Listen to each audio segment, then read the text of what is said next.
New Zealand లో అద్భుతమైన clock museum చూసినప్పుడు, ఈ క్లాక్ మ్యూజియం వాంగరే సిటీ న్యూజిలాండ్ లో ఉంది.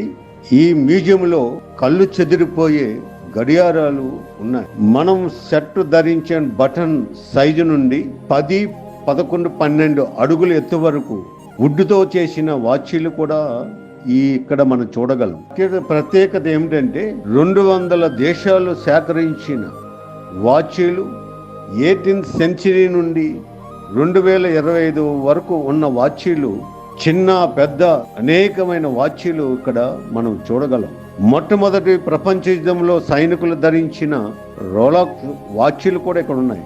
అలాగే మొట్టమొదట ఎవరెస్ట్ శిఖరం అవరోధించిన డెస్నీ నార్వే ఎడ్ ఎల్లరీ వారు తొడిగిన రోలక్స్ వాచీలు కూడా మరి ఈ ప్రాంతంలోనూ మ్యూజియంలో మనం చూడగలం.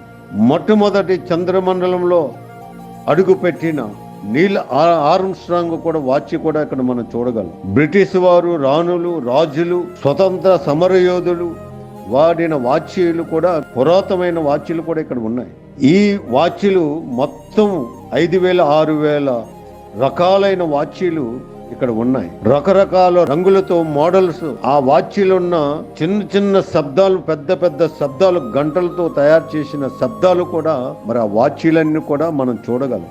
ఒక్కొక్క వాచీ ఖరీదు $1 మిలియన్, కోట్ల కొలది మరి ఖరీదైన వాచీలకు ఉన్నాయి. బంగారం, వెండి, వజ్రాలు, స్టీలు, ఐరన్, గాజు ఇక్కడ తయారు చేసిన వాచీలు కూడా ఉన్నాయి. ప్రతి దేశంలో తయారు చేసిన బ్రాండ్ వాచీలు కూడా మనం ఇక్కడ చూడగలం. దీంట్లో గొప్ప సంగతి ఏంటంటే, మొట్టమొదటి తయారు చేసిన గడియారం కూడా ఇక్కడ నేను చూడగలిగాను. ఆయా దేశాల్లో బ్రాండ్, ఆ దేశాలు వాచీలు కూడా మనం చూడగలం. అమెరికాలో తయారు చేసిన ఫోసిల్ వాచ్, చైనాలో తయారు చేసిన సీగుల్ వాచ్, రష్యాలో తయారు చేసిన రాక్ లు, ఇటలీలో తయారు చేసిన యు బోచ్, ఇండియాలో తయారు చేసిన HMT వాచ్ కూడా ఇక్కడ నేను చూడగలుగుతున్నా. స్విట్జర్లాండ్ తయారు చేసిన జెనెటిక్ రోలక్స్, జపాన్ లో తయారు చేసిన సీకో ఓరియంటల్, ఇలాగా అనేక దేశాల్లో తయారు చేసిన బ్రాండ్ వాచీలు, రాజులు ధరించిన వాచీలు కూడా మరి ఇక్కడ నేను చూడగలుగుతున్నా.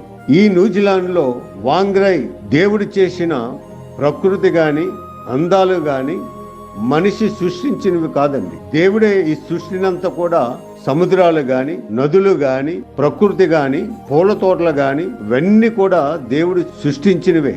ఎక్కడ చూసినా పచ్చగానే సస్యశ్యామలంగానే ఉంటది. న్యూజిలాండ్ పరిశుభ్రతకు మారుపేరు. ఇక్కడ ప్రతి వారు, స్త్రీలు, పురుషులు కూడా ఇద్దరు కూడా కష్టపడేవారు. ఈ దేశంలో నేరాలు, ఘోరాలు చాలా తక్కువండి. కుల మతాలు భేదాలు ఇక్కడ ఉండవు. కలెక్టర్ దగ్గర నుంచి కూలి పని వరకు అందరూ కూడా సమానముగానే వారు చూస్తారు. మినిస్టర్ అని, కలెక్టర్ అని, అధికారులని సారని పిలవక్కర్లేదు. ఇక్కడ పేరు పెట్టుకొని పిలవాలి. నేను చెప్పింది ఏమిటంటే, ఇక్కడ దేవుని మాటలు కొన్ని గుర్తు వస్తున్నాయి. పూర్వకాలంలో సమయం ఉండేది కానీ గడియారాలు మన దగ్గర లేవు. ఇప్పుడు గడియారము ప్రతి వారి దగ్గర కూడా ఉన్న సమయం లేదని అంటారు. సమయం సద్వినియోగం చేసుకుంటా అన్న దేవుడు అంటారు.